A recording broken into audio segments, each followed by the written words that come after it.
எட்டுக்கானு. சிறுகதை. யாத்ரா ஸ்ரீனிவாசன். நீரின்றி அமையாது உலகு. திருவள்ளுவரின் குரலுக்கேற்ப குடிநீர் பஞ்சத்தால் அல்லோலப்பட்டு கிடந்தது ஆத்திப்பாக்கம் கிராமம். கிராமத்து பெண்கள் மண்பானைகளையும் பித்தளை தவளைகளையும் அலுமினிய குண்டான்களையும் உடம்பெல்லாம் சுமந்து கொண்டு குடிநீருக்காக ஊர் முழுக்க அலைந்து திரிவார்கள். ஊரில் ஒரே ஒரு கிணறுதான் உண்டு. ஊரின் தென்கோடி மூலையில் அது இருந்தது. ஐயனாரப்பன் எல்லைக் கோயிலின் அருகே கவர்மெண்ட் இரவோடு இரவாக போர் போட்டுச் சென்ற அடிக்குழாய் யாரும் பயன்படுத்தாமலேயே கிடக்கிறது. குழாயில் தண்ணீர் வந்தாதானே அடிப்பதற்கு?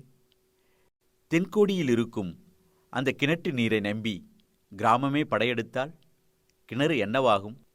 கிணறு தரை தட்டத் தொடங்கிவிடும். ஒவ்வொரு பெண்களும் கிணற்றைச் சுற்றி உட்கார்ந்து ஊற்றெடுத்த பின் ஆளுக்கு ஒரு குடம் தண்ணீர் மொண்டு சென்ற காலம் ஆத்திப்பாக்கத்தின் போதாத காலம். 10 வருஷத்துக்கு முன் நெஞ்சில் ஈரமுள்ள ஒரு தொண்டு நிறுவனம் ஊர் மத்தியில் உள்ள பெரியசாமி நாட்டாமையின் இடத்தில் போர் போட்டு டேங்க் கட்டி தட்டுத்தடங்கள் இன்றி குடிநீர் கிடைக்க அவ்வூர் மக்களுக்கு வசதி செய்து கொடுத்தது. பெரியசாமி நாட்டாமையும் அவர் மனைவி பரமேஸ்வரியும் மனப்பூர்வமாக அந்த இடத்தை கிராமத்திற்கு எழுதி கொடுத்தனர். மக்கள் தண்ணீர் பிடிக்க தெரு மூலையில் ஒரு நீண்ட கட்டையும் கட்டி பிளாட்பாரமும் போட்டு தனித்தனி குழாய்களாக 8 குழாய்கள் போட்டு கொடுத்தது அந்நிறுவனம். அன்றையிலிருந்து அந்த பகுதி எட்டுக்கானு என்றானது. கானு என்றால் எங்கள் பகுதியில் குழாய் என்று பொருள். அதிக மழை பெய்யும் சிரபுஞ்சியைப் போல எப்பொழுதும் எட்டுக்கானில் குடிநீர் ஊற்றெடுத்துக் கொண்டே இருக்கும். ஊர் மக்கள் குடிக்க தண்ணீர் மட்டும் பிடிக்காமல் அழுக்கு துணிகளை மூட்டை மூட்டையாய் கொண்டு வந்து கானு பக்கத்திலேயே துவைப்பதும் சாமான் கழுவுவதும், ஏன் ஆடு மாடுகளோடு சேர்த்து சைக்கிள் மோட்டார் சைக்கிளை கழுவுவதற்கும் பயன்படுத்தி கொண்டார்கள். பரமேஸ்வரி அம்மாளுக்கு குனிந்தால் நிமிர முடியவில்லை. இடுப்பும் முட்டிக்காலும் தேய்ந்து போய்விட்டது. நடைதளர்ந்து உள்ளூர் உறவுகள் பலரிருந்தும் ஒத்த மனுஷியாய் பிள்ளையார் கோவில் தெருவில் நடமாடிக்கொண்டிருந்தாள். பரமேஸ்வரிக்கு 60 வயதை தாண்டியிருக்கும். உடல் பலவீனமாகிப் போனாலும் மனதைரியமும் வைராக்கியமும் பலமாக இருந்தது. பாதி ஊருக்கு சொந்த பந்தம் இருந்தாலும் தன்னுடைய வேலையை தளர்ந்த இந்த வயதிலும் பரமேஸ்வரியே பார்த்து கொள்வாள்.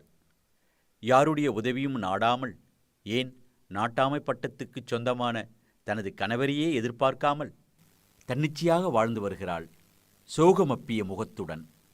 மனித ஜென்மங்களின் மாற்றத்தை முழுவதுமாய் புரிந்து கொள்ளாதவள். இதுதான் உலகம், இதுதான் வாழ்க்கை என முட்டிக்காலில் இரத்தம் சுண்டாமல் இருக்கும்போது தெரியாமல் போனதே என்ற உணர்வில் கணவன் உட்பட, மகன்கள் உட்பட, நன்றி கெட்ட அந்த தெரு ஜனங்கள் உட்பட வெறுத்து ஒதுக்கிய இவள் அவர்களை ஒதுக்கிவிட்டு தான் ஒதுங்கி வாழ்கிறாள். அவளின் முகத்தில் அப்பி உள்ள சோகம் அரை நூற்றாண்டுக்கும் மேலானது. அவளின் மங்கிய பார்வையில் மங்காத நினைவுகளும் பல தியாகங்களின் சொந்தக்காரி என்பதை வெளிப்படுத்தும். அவளின் இறுக்கமான முகமே அவள் எத்தனை துயரமான காலகட்டங்களை எதிர்கொண்டு கடந்து வந்திருக்கிறாள் என்பதை உணர்த்திடும்.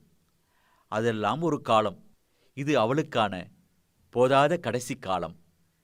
இறுதி காலத்தில் இன்னல்களை அனுபவிக்காமல் மறைந்து போனவர்கள் யார் இருக்கிறார்கள்?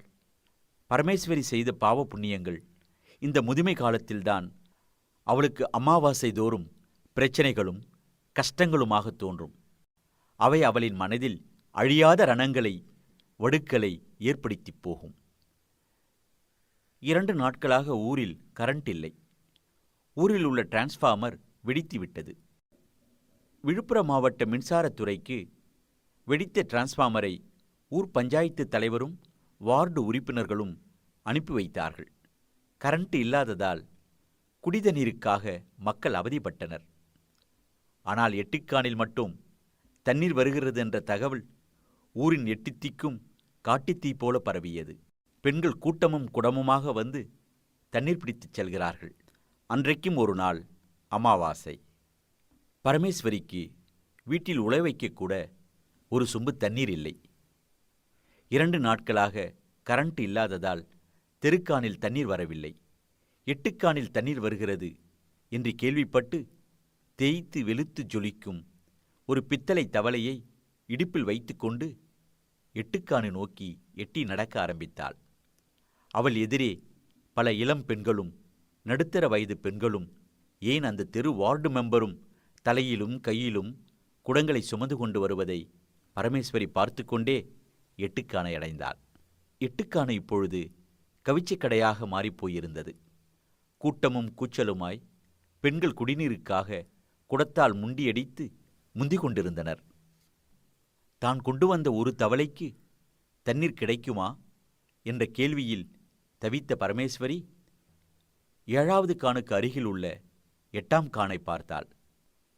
அங்கே மற்ற கான்களை விட 2-3 இளம்பெண்கள் தண்ணீர் பிடிப்பதை பார்த்து மெதுவாக பிளாஸ்டிக் பித்தளை தவளைகள் மத்தியில் நீந்திச் சென்று 8ஆம் கானை எட்டி பிடித்தாள். அந்த கானில் தண்ணீர் பிடித்த இளம்பெண்ணின் தவளை நிரம்பி வழிந்தது. அவள் அடுத்த தவளையை நுழைப்பதற்குள் பரமேஸ்வரி தான் கொண்டு வந்த ஒரு தவளையை வைத்து தண்ணீர் பிடித்ததுதான் தாமதம். அவளின் வலது பக்கமாக பித்தளை தவளை ஒன்று காற்றினை பீய்த்து கொண்டு வேகமாய் பரமேஸ்வரியின் கன்னத்தில் மொத்தென்று விழுந்தது.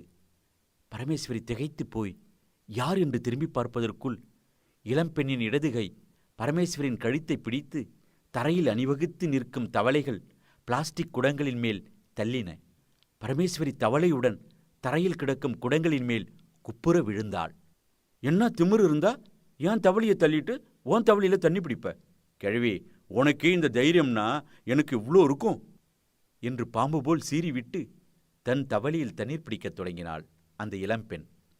கிராமத்து வீதிகளில் கம்பீரமாய் வலம் வந்த திருக்கோயில் தேர் உருகுலைந்து முச்சந்தியில் இற்று விழுவதைப் போல பெரியசாமி நாட்டாமியின் மனைவி பரமேஸ்வரி விழுந்ததை 8 கானில் குழுமியிருந்த பெண்கள் பார்த்து அதிர்ந்து போய் நின்றனர். கீழே விழுந்த பரமேஸ்வரி தன்னை தவளையால் மொத்தி இடித்து கழுத்தை பிடித்து தள்ளியவள் யார் என்று உற்று பார்த்தாள். ஆம், அவளேதான். முறைதவறி வாழ்க்கை நடத்தி கணவனை கொலை செய்து இரவாணத்தில் தூக்கி மாட்டிவிட்டு தற்கொலை என்று ஊருக்குள் நாடகமாடி 3-4 ஆம்படையான்களை மாற்றி நாதாரியாய் திரிந்த மறிக்கொழுந்து மகள் சகாய செல்விதான் அவள் என்பதைக் கண்டாள்.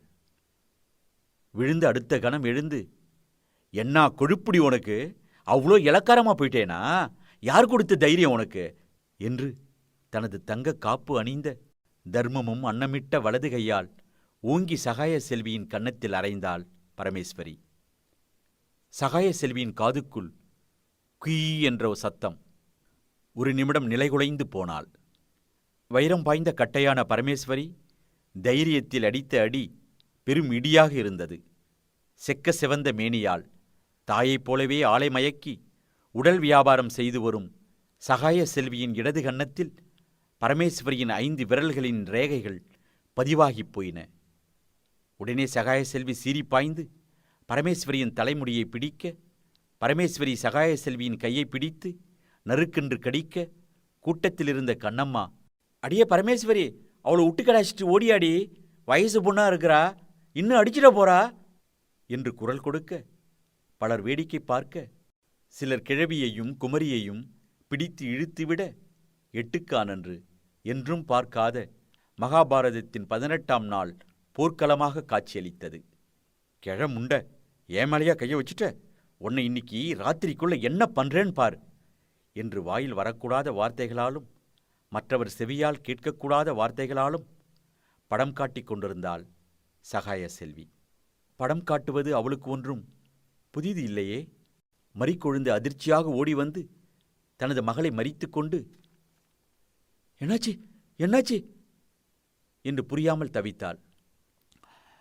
உடனே சகாய செல்வி கன்னத்தில் பதிந்த பரமேஸ்வரியின் கைவிரலின் தடங்களை காட்டி ஓவென்று அழுதாள்.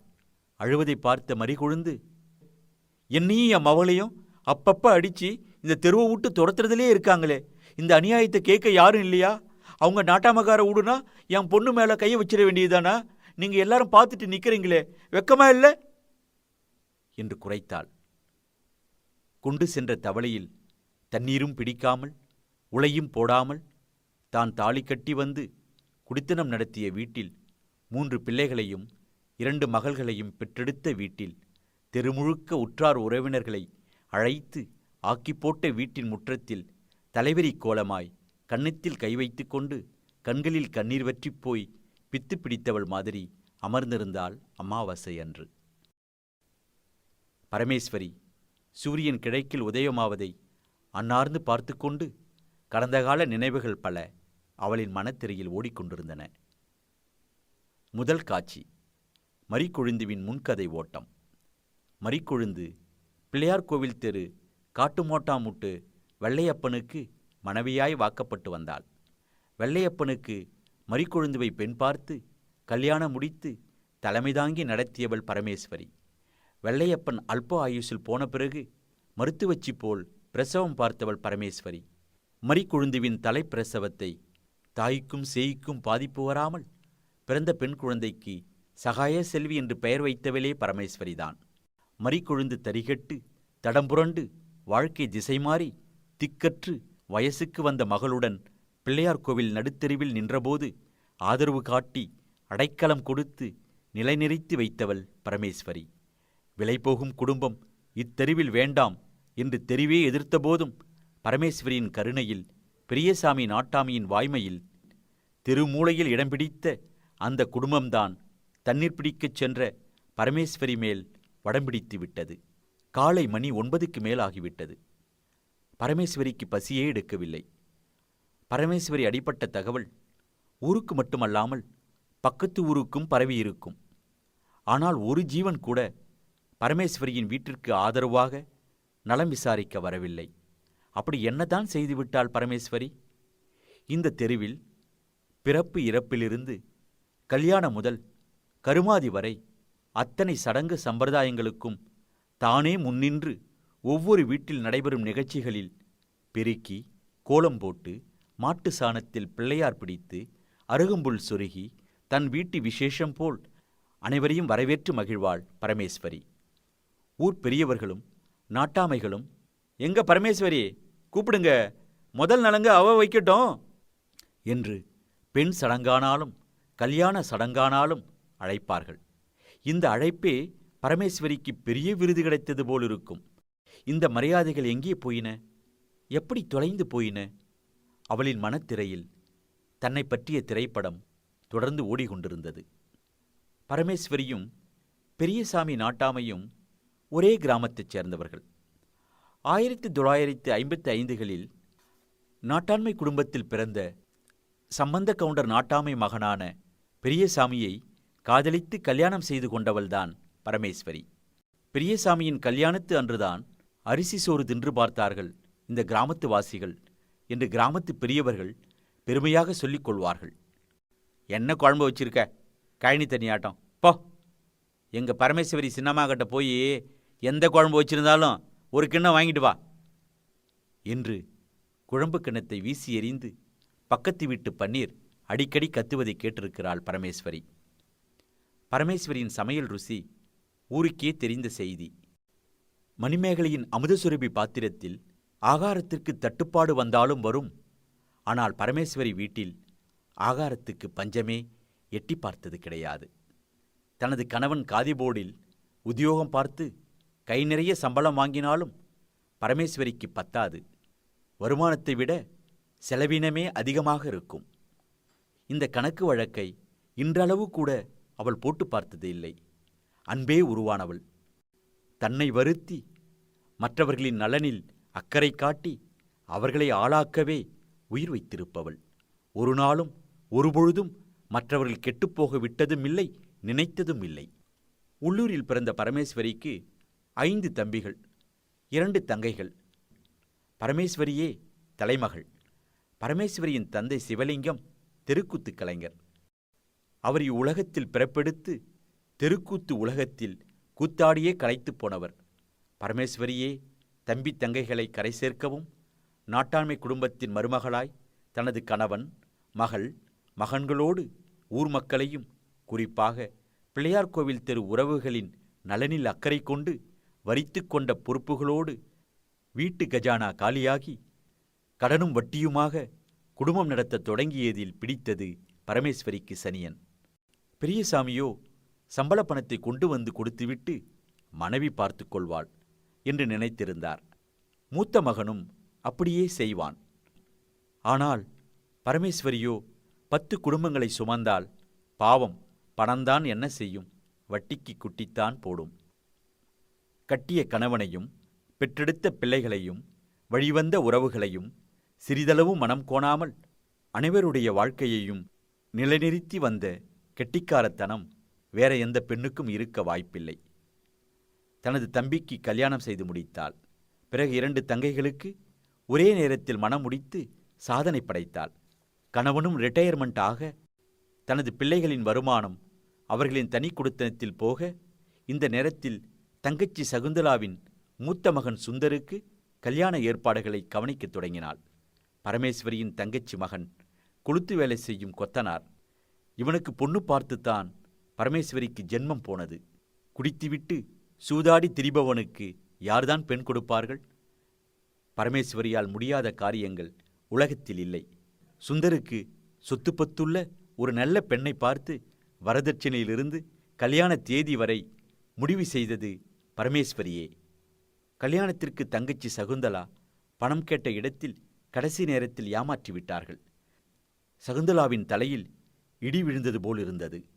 ஆனால் பரமேஸ்வரி எதிர்வீட்டு பெரியப்பாவின் மகள் சுந்தரவல்லியின் நகையை கல்யாணத்திற்கு போட்டு செல்வதாக கூறி அந்த நகைகளை அடமானம் வைத்து தங்கச்சி மகன் சுந்தருக்கு கல்யாணத்தை முடித்த கதையெல்லாம் பெரும் கதை. இப்படித்தான் பல நல்ல காரியங்களுக்காக பல மொள்ளமாரித்தனங்களை செய்து கடன் சுமையையும் பிரச்சனையையும் பொறுப்புடன் தனது அப்பாவி கணவர் பெரியசாமியிடமும் மூத்த மகனிடமும் கொடுத்துவிட்டு பழைய குருடி கதவை திரடி என்று அதே நல்ல காரியங்களில் இறங்கிவிடுவாள் பரமேஸ்வரி. இந்த 10 உறவுகளின் நல்லது கெட்டதை சமாளிக்க ஊரெங்கும் சீட்டு கட்ட ஆரம்பித்தாள். பரமேஸ்வரியின் பெயர் முன்மொழியப்பட்டு முதல் சீட்டு தள்ளு எவ்வளவு போனாலும் எடுக்கப்பட்டு 10 சீட்டு வரை சீட்டுப்பணம் கட்டாமல் அலைக்கழிப்பதில் வல்லவளானாள். ஊருக்குள் வரும் அத்தனை தண்டல்காரன்களிடமும் வட்டிக்கு வாங்கி திருப்பித் தர பல ஆண்டுகள் ஆகும். திங்கள்கிழமைகளில் தண்டல்காரன்களின் சைக்கிள் பெல் சத்தம் டிவி சீரியல் இசையை மிஞ்சிவிடும். இந்த பணப்புரட்டு வேலை மாதம் 30 நாளும் பரமேஸ்வரிக்கு பரபரப்பாக இருக்கும். இதெல்லாம் எதற்காக செய்தாள்? தனக்காகவா? இல்லை தனது பிள்ளைகளுக்காகவா? தனக்கென்று நகை நட்டும் எடுத்ததில்லை. தனது மகன்கள் மகளுக்காக சொத்துப்பத்தும் வாங்கியதில்லை. தலைமுறை தலைமுறையா வாழ்ந்த வீடு. 4 பக்கம் தாழ்வாரங்கள் சூழ நடுவில் உள்வாசல். இருக்க நடையும் 4 அறைகளும் உள்ள ஓட்டு வீட்டில் 3 அறைகள் பணவரை உளுத்து ஓடு தலையில் விழ எதிர்பார்த்திருக்கிறது. அந்த வீட்டையும் அவள் புதுப்பித்ததும் இல்லை. எப்படி வந்தது பெரும் கடன்? எதற்காக இத்தனை சீட்டுகள், தண்டல்கள்? என்ன செய்தாள்? நல்ல காரியங்கள் பல பேருக்கு செய்திருக்கிறாள் என்பது நிச்சயம். மற்றபடி பெரியசாமி நாட்டாமை குடும்பத்தின் மதிப்பும் மரியாதையும் காற்றில் பறந்ததுதான் மிச்சம். மகன்கள் திருமணமாகி தனி குடித்தனம் போனார்கள். 2 மகள்களுக்கு திருமணம் நடந்து மகிழ்ச்சியாக வாழ்கிறார்கள். கணவன் கணக்கு தீர்த்து பணம் நிறைய கொடுப்பான் என்ற கனவில் திருப்பதி ஏழுமலையான் கோயிலுக்குச் சென்று உண்டியலில் தாலியை கழட்டி போட்டுவிட்டு வந்த பரமேஸ்வரிக்கு பெரும் ஏமாற்றமே காத்திருந்தது. குடும்பத்திற்கு பெரும் கடனும் சீட்டுக்காசு சண்டையும் பலருடைய நகைகளை அடமான வைத்த விவகாரமும் பெரியசாமி நாட்டாமையை பாதித்ததால் அவருடைய கணக்கு தீர்த்த பணம் மனைவியிடம் போனால் போன இடம் தெரியாமல் போய்விடும் என்று கணக்கு தீர்த்த லட்சங்களை லட்சணமாக தனது 3வது பிள்ளை வீடு கட்டி பிழைக்க வழிவகை செய்து கடைசி காலத்தில் புண்ணியம் கட்டி கொண்டார் பெரியசாமி. இதனால் ஆத்திரமடைந்த பரமேஸ்வரி கழுத்தில் வெறும் தாலி கயிறும் மூக்கில் மூக்கித்தி கூட அணியாமல் பெரியசாமியிடம் சண்டை போட்டு விவாகரத்து ரேஞ்சில் குடும்பம் நடத்தினால் நாட்டாமை குடும்பத்தை யார்தான் மதிப்பார்கள்? இப்படித்தான் மற்றவர்களுக்காக வாழ்ந்து கொண்டிருக்கிற பரமேஸ்வரிக்கு தான் செய்த தியாகங்கள் மனத்திரையில் 1 மணி நேரம் படமாக ஓடியது. அடிவாங்கி குமுறிக் கொண்டிருக்கும் பரமேஸ்வரியை 1 மணி நேரத்துக்குப் பிறகும் ஒருவரும் பார்த்து ஆறுதல் சொல்ல வரவில்லை. இவங்க வயசுன்னா வான் வயசுன்னா, இவங்க தராதாரன்னா வான் தராதாரன்னா, எங்க கிடந்த நாயை குளிப்பாட்டி நடுவுட்ல வச்சவை இந்த பரமேஸ்வரி, அவளையா கை நீட்டிட்ட என்று சகாய செல்வியை கண்டிக்க ஒரு சொந்த பந்தம் வராததை நினைத்து நொந்து போனாள் பரமேஸ்வரி. பெரியசாமி நாட்டாமையும் காணோம், 3 மகன்களையும் மருமகள்களையும் கூட காணோம், பேரன் பேத்திகளும் வர காணோம், 5 தம்பிகளின் உறவுகளையும் காணோம், 2 தங்கை உறவுகளையும் பிள்ளையார் தெரு உறவுக்கார ஜனங்களையும் காணோம். ஆனால் பரமேஸ்வரியின் ஓரகத்தி கிருஷ்ணவேணி டிப்பனில் இட்லி வடை எடுத்துக்கொண்டு போய் மறிக்கொழுந்துவிடம் கொடுத்து சாப்பிடச் சொல்லி சகாய செல்வியிடம் சிரித்து பேசுவது பரமேஸ்வரியின் காதுகளுக்குள் எதிரொலித்துக் கொண்டிருந்தது. பணத்தோடும் தங்க நகைகளோடும் தங்க மனசாய் பல பேரை வாழ வைத்து மெழுகுவர்த்தியாய் தன்னை உருகிக்கொண்டு பாழடைந்த வீட்டில் தனி ஒரு ஜீவனாய் குமுறி புழுங்கி பழங்கதைகளை அசை போட்டு ஆதங்கப்பட்டு கொண்டிருக்கிறாள் பரமேஸ்வரி. இன்று அடித்தால் ஏன் என்று கேட்கக்கூட ஆளில்லாத புறம்போக்குக்கு பிறந்த பொன்னால அடிபட்டு அவமானத்தில் கடைசி சொட்டு கண்ணீர் கண்களில் வழியும் வரை தனக்கு நாள் வந்தால் நன்றாக இருக்கும் என்று நினைக்கும் பொழுதில் தனது வீட்டின் முன் ஒரு லாரி வந்து நிற்கும் சத்தம் கேட்கிறது. கடைசி சொட்டு கண்ணீருடன் எட்டி பார்க்கிறாள் பரமேஸ்வரி. லாரியின் முன் ஒரு பைக்கில் வந்து இறங்கி மறிக்கொழுந்து கல்வீடு கட்ட கல் இறக்கி வைக்கிறான் பரமேஸ்வரியின் தங்கச்சி சகுந்தலாவின் மகன் கொத்தனார் சுந்தர். தனக்கு சொந்தமில்லாத நகையைக் கூட அடமானம் வைத்து அவன் கல்யாணத்தை நடத்தி காட்டிய சொந்தம் அடிவாங்கி உணர்வுகளை அடைகாத்து கொண்டிருக்கும் நேரத்தில் அடி கொடுத்தவளுடைய வீட்டைக் கட்ட அடித்தளம் போடுகிறான் பரமேஸ்வரியின் இரத்த உறவுக்காரன். பரமேஸ்வரி என்ற பத்தினியின் அடிவயிறு பற்றி எரிகிறது. ஆனால் கண்டிப்பாக ஆத்திப்பாக்கம் தீக்கிரையாகாது. பரமேஸ்வரியின் புத்திரர்களின் வருமானம் அவர்களின் தனி குடித்தனத்திற்கு போய்விட்டது. கணவனின் கணக்கு தீர்த்த பணம் கடைசி பிள்ளைக்கு போய்விட்டது. வேறு எந்த வழியிலும் பணவரவு பரமேஸ்வரிக்கு வராததால் உறவுக்காரர்களும் அவளிடம் வராமல் விலகிவிட்டனர். தன்னிடம் பணம் புரண்டபோது அவளின் இரத்தத்தை உறிஞ்சி வாழ்ந்த அட்டை உறவுகள் கடனுக்கு வட்டி கட்டி வறுமையில் வாழும் பரமேஸ்வரியை இப்பொழுதெல்லாம் எட்டிக்கூட பார்ப்பதில்லை. குளிர் ஜுரம் எடுத்தாலும் நாய் கடித்தாலும் தானே கவர்மெண்ட் ஆஸ்பத்திரிக்கு நடந்து சென்று வைத்தியம் பார்த்து கொள்கிறாள் பரமேஸ்வரி. பாவம் பரமேஸ்வரி, கலியுகம் தெரியாத கர்நாடகம். நன்றி கெட்ட ஊரையும் உறவுகளையும் நம்பி மோசம் போய்விட்டது. இப்பொழுதுதான் காலம் கடந்தே மெதுவாய் அவளுக்கு புரிந்தது. அவளிடம் மீந்த பழையதை அவ்வப்போது தின்று வளர்ந்துள்ள நாய்க்கருப்பன் மட்டுமே லேசாக வாலாட்டுகிறதை அவளது வயோதிக கண்கள் பார்த்து கொண்டன.